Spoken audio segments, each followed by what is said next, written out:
दोस्तों मैं आपको बोल दूं कि ये एक नया सीरीज़ है या फिर आप इसको एक नया चैप्टर भी कह सकते हैं जो कि आगे भी कंटिन्यू होगी। So everybody here like shonen right. Let's be honest, हम में से आधे तो ज़्यादा एनिमे देखना वन पीस, ब्लीच, नारुतो या फिर ड्रैगन बॉल जी से जरूर स्टार्ट किए होंगे। सो द थिंग इज, जब हम 9 या 10 साल के थे तब से हम ये सब चीज़ पसंद करते आ रहे हैं। बचपन में यही सब चीज़ हमने कार्टून नेटवर्क या फिर एनिमेक्स में जरूर देखा होगा। वन पीस के नाकामा, ब्लीच के तोमोदाची और नारुतो के निंजा वे की वजह से ही आज हम एनिमे देखते हैं।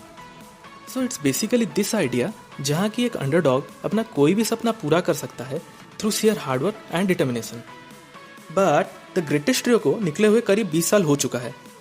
जिस एनिमेज ने पूरे वर्ल्ड को इस प्लेटफॉर्म के साथ एक्वेंटेड करवाया था और जिनमें से कुछ मेरे हिसाब से कंसिस्टेंटली लोगों के एनिमे रैंकिंग्स में टॉप में आ रहे थे, आज सैडली उनमें से कुछ खत्म हो चुके हैं। तो यहाँ एक सवाल आता है, what exactly has changed in the anime scenario since we first started watching it? In these 20 years, actually there has been a lot which has changed. So आज हम वही चीज़ के बारे में बात करने जा रहे हैं। आज हम एनिमे के one of the greatest shows and एक राइजिंग स्टार के बीच एक छोटा सा कंपैरिजन करने जा रहे हैं। We are taking a deep dive into popular shonen anime culture and we are figuring out what differentiated today's shonen anime from the past giants. So hello guys, this is O for Otaku, more than your regular anime review. So let us begin. आप सभी को मैं बता दूं कि big 3 के बाद माई hero academy सबसे बड़ा सोनेन एक्शन एनिमे है जो कि एनिमे कल्चर को कंसिस्टेंटली चेंज कर रहा है। हम धीरे धीरे निंजाज, सिनिगामीज एंड पायरेट्स की दुनिया से बढ़कर सुपर हीरोज की तरफ जा रहे हैं, जो कि मेरे हिसाब से पॉप कल्चर और मल्टीमीडिया प्लेटफॉर्म जो भी आजकल बन रहे हैं उसके हिसाब से बिल्कुल ही सही स्टेप है। माई हीरो एकेडमी के क्रिएटर हिरोकोशी सेंसे ने बेसिकली हमारे दो फेवरेट जॉनरेज जो कि सोनेन एंड सुपर हीरो है उनको एक बहुत ही इंटरेस्टिंग तरीके से ब्लेंड कर दिया है। नाउ मुझे ये बात बहुत ही ऑड लगता है कि माई हीरो एकेडमिया और वन पंच मैन के अलावा एनिमे कल्चर में और बहुत ज़्यादा famous super hero genre animes बिल्कुल भी नहीं है। बाकी तो दोस्तों आप सबको नारुतो के बारे में पता ही होगा। वन पीस के बाद नारुतो ओटाकू कल्चर में शायद सबसे सक्सेसफुल प्रोजेक्ट है। इनफैक्ट ये भी कहा जा सकता है कि नारुतो वन पीस से ज़्यादा फेमस है because of its huge fan base outside of Japan. तो चलिए देखते हैं ये दोनों एनिमे हेवीवेट्स एक दूसरे के कंपैरिजन में कैसा परफॉर्म करते हैं। So before moving on to my actual content, मैं एक बात क्लियर कर देना चाहता हूँ दोस्तों कि ये मेरा पर्सनल ओपिनियन है कम्प्लीटली एंड आपको किसी भी रीज़न के लिए ऑफेंड नहीं होना है। आप अपने सारे ओपिनियंस जो भी हैं नीचे कमेंट सेक्शन में जरूर दे सकते हैं।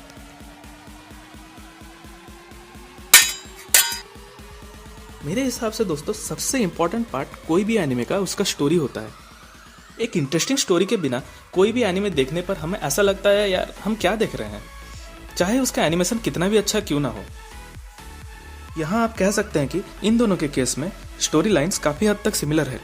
Both follow the adventures of a stereotypical underdog with no natural born talent, but जो किसी और से बोरो किए हुए पावर के थ्रू एंड खुद के हार्डवर्क के थ्रू अपने सारे सपने पूरे करना चाहता है। नाउ हीरो एकेडमी के केस में ये ऑलमाइट है एंड नारुतो के केस में तो आप सबको पता ही होगा ये नाइन-टेल फॉक्स है। बट इन दोनों के अप्रोच में बहुत ही ज़्यादा डिफरेंस है। नारुतो के केस में it's very much of A running mystery through out the entire show, जहां हमें गेस करना पड़ता है कि उसने ये पावर्स कहाँ से पाई है। लेकिन हीरो एकेडमी के केस में ऐसा हमको देखने को नहीं मिलता। हमें दूसरे एपिसोड में ही पता लग जाता है कि एक्चुअल में डेकू कहाँ से पावर लिया है। Which is to be honest मेरे हिसाब से कुछ ज़्यादा ही सिंपल हो जाता है यार, बिकॉज हमें स्टार्टिंग से ही पता लग जाता है डेकू ने हिस्ट्री के सबसे पावरफुल हीरो से अपनी पावर्स ली है और हमें बस इस बात का वेट करना पड़ता है कि एक्चुअल में वो पावर्स कब कंट्रोल करेगा। टू बी ऑनेस्ट मेरे लिए ये चीज़ स्टोरी के एक्साइटमेंट को और सस्पेंस को थोड़ा कम कर देता है, but the same can not be said for Naruto right. Naruto के केस में हमें लगभग 300-400 एपिसोड तो देखना ही पड़ेगा उसके पावर्स को जानने के लिए। इस चीज के अलावा एक और चीज स्टोरी लाइन में मुझे लगा थोड़ा सा डिफरेंट है। नारुतो बेसिकली हमें यह बताता है कि हम हमारे दोस्तों के साथ अगर कुछ मिलकर ट्राई करें तो उसको अचीव कर सकते हैं, but you have to be the best in your team and best in your village to be a kage. But hero academy के केस में हर हीरो इंडिविजुअली बेस्ट बनना चाहता है और इसीलिए उन्हें इंडिविजुअली अपना काम करना पड़ता है। लेकिन ऑफकोर्स बड़े विलेंस जब आते हैं तो वो साथ मिलकर फाइट करते हैं। फॉर एग्जाम्पल जैसा कि आपने देखा होगा स्टेन सागा में सब लोग मिलकर लड़ रहे थे, बट आपने ये भी तो देखा होगा इंटेंसिव पार्क में जब स्टूडेंट इंडिविजुअली अपना क्वर्क बढ़ाने के लिए डिफरेंट एजेंसीज में जाते थे। So with this let's move on to the next category. Now in this category आप बोल सकते हो कि दोनों ही एनिमे बहुत ही यूनिक है।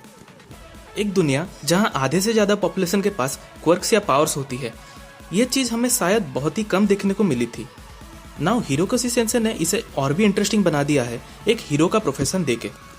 I mean, can we even call someone a hero if he helps people not completely selflessly but to get money? That's a big question, right? इसके अलावा एक और चीज़ मुझे जो लगता है कि माय हीरो एकेडेमिया में हीरोज़ को एक सेलिब्रिटी के हिसाब से माना जाता है, whereas जब हम नारुतो को कंपेयर करते हैं, यहाँ हर एक कंट्री में एक मिलिट्री ऑर्गेनाइजेशन जैसा कुछ सेटअप बनाया गया है। And the ninja villages are responsible for the safety of the entire nation. And उसी चीज़ के लिए विलेज के रिप्रेजेंटेटिव को एज ए होल एक फिक्स्ड अमाउंट मिलता है। एंड देन अगेन ऑब्वियसली जब हम नारुतो और माई हीरो एकेडेमी को कंपेयर कर रहे हैं, तब नारुतो का यूनिवर्स बहुत ही ज़्यादा एक्सपेंसिव एंड कॉम्प्लेक्स है उसके सामने, as they have 5 different villages specialising in 5 different elements, जो कि मुझे थोड़ा सा वियर्ड लगता है यार। अगर इतने सारे एलिमेंट्स है तो लोग आके एक साथ ट्रेनिंग क्यों नहीं ले सकते? Why does it have to be only fire, only sand, only water और only thunder? So anyways let's move on to the next category. Now ये मेरी सबसे ज़्यादा इंटरेस्टिंग कैटेगरी है क्योंकि यहाँ मुझे दोनों एनिमे में बहुत ज़्यादा सिमिलैरिटीज़ देखने को मिलता है। तो जैसा कि मैंने पहले भी बोला था, दोनों एनिमे के मेन कैरेक्टर्स बहुत ही सिमिलर है, लेकिन उनके पर्सनैलिटी और बैकग्राउंड बहुत ही डिफरेंट है। Naruto is that brave idiot in every class who can't understand anything but he still tries his best. And no offence to anyone, but Deku मेरे हिसाब से शुरुआत में बहुत ही सिंपल एंड फुद्दू था। Now don't go all super Saiyan on me. Remember, मैंने starting से ही बोल दिया था, ये मेरा ओपिनियन है। ऑब्वियसली दोनों ही शो में character development through out the show दिखाया गया है। दोनों की ज़िंदगी में एक बहुत ही इंपॉर्टेंट पर्सन है जिससे वो थोड़ा सा हेट भी करते हैं एंड थोड़ा सा एडमायर भी करते हैं। इन शॉर्ट हम बोल सकते हैं राइवल। जी हाँ दोस्तों, मैं बात कर रहा हूँ सास्के एंड बाकुगो के बारे में। अगेन दोनों की स्टोरी बहुत ही सेम है, लेकिन पर्सनालिटीज ये बहुत ही अलग है। सास्के का पास्ट बहुत ही ट्रॉमेटाइजिंग रहता है, whereas बाकुगो let's just say बाकुगो is बाकुगो। किसी को पता नहीं है वो जो भी करता है एक्चुअली में करता ही क्यों है। दोनों ही शोज में बहुत ही heavy hitting and famous villains हैं। Shigaraki Tomura, all for one and Stain, ये सब विलन्स हमको माई हीरो एकेडेमी में देखने को मिला था, whereas Akatsuki Pain and Obito ये सब हमको नारुतो में देखने को मिला था। नाउ मेरे लिए personally Stain and Pain are the 2 of the best villains in the anime world, because उनके पास कुछ ऐसा एक रीजन होता है जो कि उनको हीरो के साथ फाइट करने पर मजबूर कर देता है। लेकिन अगर हम प्योरली एंटरटेनमेंट की बात कर रहे हैं तो दोनों ही एनिमेज में बहुत ही अच्छे विलन्स हैं। दोस्तों, ये सब चीज़ के अलावा मैं आपके साथ एक बहुत ही इंपॉर्टेंट चीज़ डिस्कस करने जा रहा हूँ। दोनों ही एनिमेज में फीमेल कैरेक्टर्स कुछ भी नहीं करती। आई मीन सीरियसली वो कुछ भी अकॉम्प्लिश नहीं करती। हाँ, ये मुझे समझ में आ रहा है कि आप मेन कैरेक्टर को ज़्यादा प्रायोरिटी दे रहे हैं, मगर फीमेल कैरेक्टर्स को इंसल्ट मत करो यार। आई मीन, क्या आपने कभी माई हीरो एकेडेमी में ऐसा देखा है जब ओचा को फाइट कर रही होती है तो उसके फाइट को थोड़ा कम इंपॉर्टेंस दिया जाता है? ये सब आपको थोड़ा ऑड लगा? देन नारुतो के बारे में मैं क्या बोलूं? साकुरा का पूरा स्क्रीन टाइम सास्के के पीछे भागते भागते ही चला गया और हिनाटा का नारुतो के पीछे। आई मीन, ये सब देखने के बाद ऐसा लगता है कि फीमेल कैरेक्टर्स खुद के ड्रीम या एम्बिशन के लिए कुछ भी नहीं करती, जो कि मेरे लिए थोड़ा अंडररेटेड एंड वियर्ड भी हो जाता है। So apart from all that, मुझे एक बहुत ही बड़ा फ्लॉ लगा माई हीरो एकेडेमी का। मैंने देखा था कि डेकू के ऊपर हमेशा सबसे ज़्यादा फोकस रहता है। हाँ, पता है वो मेन कैरेक्टर है, लेकिन साइड कैरेक्टर्स के ऊपर थोड़ा फोकस कम हो जाता है। So anyways, let's move on to the next category. Now in this category we can say that both of them are very unique. मैंने हीरो एकेडेमिया और नारुतो के जैसा एनिमेशन किसी और शो में शायद नहीं देखा है, लेकिन मेरे हिसाब से अगर हम दोनों का कंपैरिजन करेंगे तो हीरो एकेडेमिया का एनिमेशन नारुतो से बहुत ही अच्छा है। एंड ये रहेगा भी क्योंकि नारुतो को निकले हुए शायद 20 साल हो गया होगा एंड हीरो एकेडेमिया अभी करेक्टली चल रहा है। तो as for the fight scenes, both of them have one of the most iconic fights in the history of anime.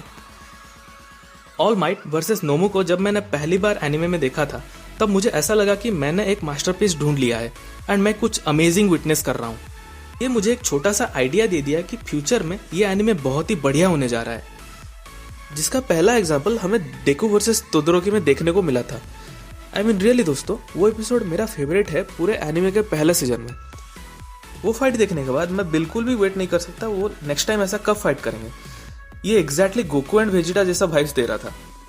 और नारुतो के फाइट सीन्स के बारे में अगर हम बात करें तो दिमाग में सबसे पहला चीज आता है रॉक ली वर्सेस गारा, जो कि आप सबको तो पता ही होगा। मेरे दोस्तों रोंगटे ही खड़े हो गए जब मैंने इन दोनों को पहली बार फाइट लेते हुए देखा था। I was literally getting goosebumps when Rock Lee वो स्टैचू के ऊपर जाके अपने पैरों से वो बॉडी वेट्स हटा के ऐसे नीचे फेंक दिया। आई वेंट फ्रॉम लाइक हाँ ठीक है यार क्या चल रहा है, टू ओ भाई तेरी ये कौन है, ये कौन सा नया कैरेक्टर है यार। This is the kind of thing that makes us anime fans, और मैं उस फाइट को जिंदगी में कभी भी नहीं भूल सकता। अगर आपने नारुतो अभी तक नहीं देखा तो जल्दी से जाके देख लीजिए दोस्तों, और अगर कुछ भी नहीं तो बस उसी सीन के लिए देख लीजिए। मैं आपको गारंटी दूंगा इट्स टोटली वर्थ इट, आपका टाइम बिल्कुल भी वेस्ट नहीं होगा। तो इसी के साथ चलते हैं दोस्तों हमारे आखिरी कैटेगरी में। अभी दोनों एनिमे का इम्पैक्ट एनिमे कल्चर में बहुत ही बड़ा है। नारुतो एक $1 बिलियन इंडस्ट्री दुनिया में बना चुका है, जो कि आज भी बढ़ रहा है अपने सीक्वल सीरीज बोरुतो के साथ। And speaking about my hero academia, वो कंसिस्टेंटली सेल्स चार्ट में टॉप पर ही पिछले 4 सालों से कंटिन्यूसली आ रहा है। And because of this consistency my hero academia दुनिया में हर दिन नए नए एनिमे फैंस बना रहा है। So we can say that Naruto anime culture का पास्ट था, whereas माई हीरो एकेडेमिया इसका प्रेजेंट एंड फ्यूचर भी है। A future which is very bright and has a immense potential to grow. So बस और ज़्यादा कुछ बोलना नहीं चाहूँगा, that's it. So thank you guys for watching, and अगर आपको ये कंटेंट अच्छा लगा तो लाइक शेयर एंड सब्सक्राइब जरूर कर दीजिए। एंड मैं मिलूंगा आपसे अगली बार एक नए वीडियो के साथ।